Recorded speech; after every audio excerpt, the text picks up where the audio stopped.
हिंदुओं के जिस मंदिर पर लोगों की सबसे ज्यादा आस्था है, उस तिरुपति बालाजी मंदिर में ऐसा अनर्थ हुआ कि पूरा हिंदू समाज हिल गया।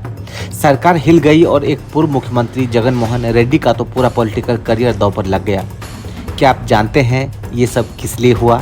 क्योंकि एक सरकार और उसके अफसर जिद पर अड़े थे कि उनको तो 320 रुपये के हिसाब से ही घी खरीदना है। सस्ते के चक्कर में जो घी खरीदा गया उसमें घी कम और जानवरों की चर्बी ज्यादा मिली है। जो आरोप है ये अगर साबित होता है तो निश्चित रूप से माना जाएगा। जैसे देश में थूक जिहाद, जैसे मूत्र जिहाद और खाने की पदार्थों में अनेक अपवित्र चीज जानबूझ करके मिला करके हिंदू सनातनी की दर भ्रष्ट करने का, भावना आहत करने का प्रयास किया जाता रहा, उसी प्रकार जगन मोहन रेड्डी ने उन जिहादियों के थूक जिहाद के ही तर्ज पर लड्डुओं में जानवरों की चर्बी, प्रसाद में जानवर की चर्बी मिला के खिला रहे थे। चर्बी ने आस्था पर ऐसी चोट की है कि अब भक्तों की चीख निकल रही है। तिरुपति बालाजी के लड्डू को साक्षात भगवान का प्रसाद कहा जाता है। इसमें अद्भुत दैवीय स्वाद होता है। ऐसा दावा है कि ऐसे लड्डू कहीं और नहीं बनते, ऐसे लड्डू कहीं और नहीं मिलते।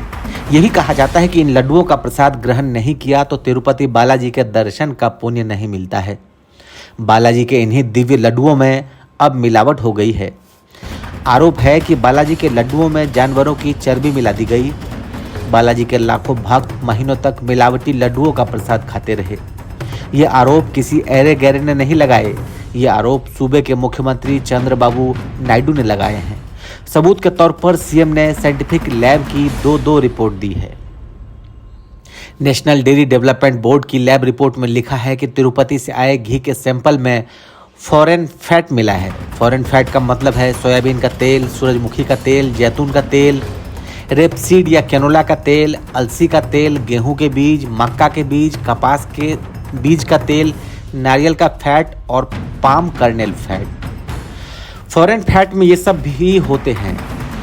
इनके होने से हिंदुओं की आस्था पर उतनी चोट नहीं लगी है, मगर जैसे ही तिरुपति के लड्डू प्रसादम में फिश ऑयल यानी मछली का तेल, बीफ टैलो यानी जानवरों की चर्बी और लार्ड यानी सुअर की चर्बी होने की संभावना सामने आई, इसके बाद बवाल मच गया। हमें लगता है जैसे थूक जिहादियों को जेल होती है, उसी प्रकार से जगन मोहन रेड्डी को भी जेल होनी चाहिए। जगन मोहन रेड्डी को भी तत्काल कार्रवाई करके गिरफ्तार की जाने की आवश्यकता है।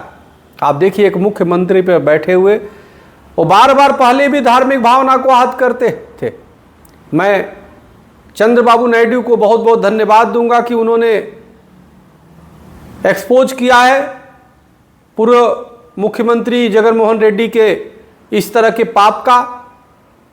और चंद्रबाबू नायडू जी आंध्र प्रदेश में बहुत अच्छा काम कर रहे हैं। वहाँ पे पुजारियों को वेतन, मंदिरों की सुरक्षा और मंदिरों की जिस प्रकार से आते ही जैसे उन्होंने बयान दिया है कि वहाँ जो जानवरों की चर्बी से मिला हुआ प्रसाद बनता था उसको हटा करके शुद्ध देसी घी में किया है। मैं बहुत बहुत आभार व्यक्त करता हूँ चंद्रबाबू नायडू जी को, बहुत बहुत धन्यवाद देता हूँ मुख्यमंत्री जी को। और मैं सवाल है कि बालाजी के लड्डुओं में मिलावट किसने की है?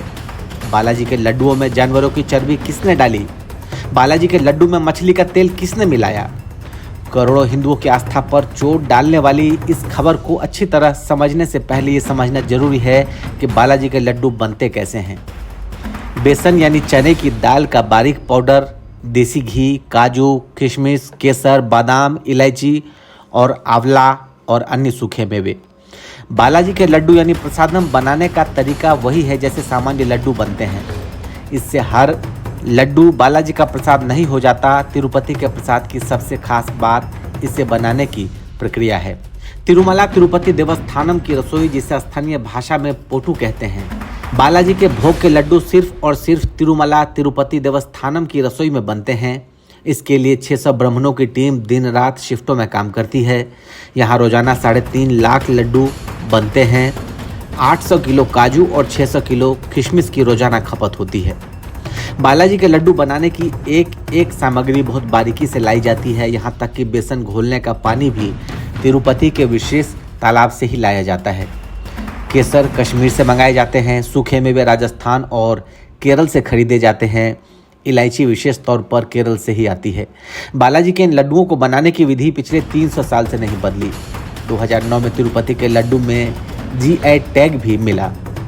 2009 में तिरुपति के लड्डू को जीआई टैग भी मिला। मतलब ये कि तिरुपति के लड्डू को एक विशेष पहचान हासिल हुई। इसे केवल तिरुमला वेंकटेश्वर मंदिर में ही तैयार किया जा सकता है। प्रोक्तम लड्डू, इनका वजन 40 ग्राम होता है। ये लड्डू दर्शन करके निकले सभी भक्तों को फ्री में दिया जाता है। स्थानम लड्डू, इनका वजन 175 ग्राम होता है। इसमें बादाम, काजू, किशमिश और केसर का अधिक इस्तेमाल होता है। ये लड्डू 50 रुपये का एक मिलता है। एक तीसरा लड्डू भी बनता है, कल्याणोत्सव लड्डू। जो भक्त अर्जिता सेवा और कल्याणोत्सव में भाग लेते हैं उनको ये लड्डू दिया जाता है। ये करीब 750 ग्राम का होता है और इनकी कीमत 200 रुपये है। तिरुमला तिरुपति देवस्थानम बोर्ड की अपनी क्वालिटी कंट्रोल टीम है। बालाजी की रसोई में ही एक इंटरनल टीम रहती है जिसे सेंसरी टीम कहते हैं। इस सेंसरी टीम के member central food technological research institute से ट्रेंड होते हैं। भगवान को भोग लगाने वाले प्रसाद को चख कर टेस्ट नहीं किया जा सकता, इसीलिए सेंसरी टीम के लोग लड्डू प्रसाद को देखकर और उसे सूंघकर इसका क्वालिटी कंट्रोल करते हैं। सबसे पहले इसी सेंसरी टीम ने बताया था कि जुलाई 2023 से लड्डुओं का स्वाद बदलने लगा था। वहीं अब इन लड्डुओं को लेकर आस्था के साथ हो रहे खिलवाड़ सबके सामने आ गया है। ब्यूरो रिपोर्ट, लाइव तक।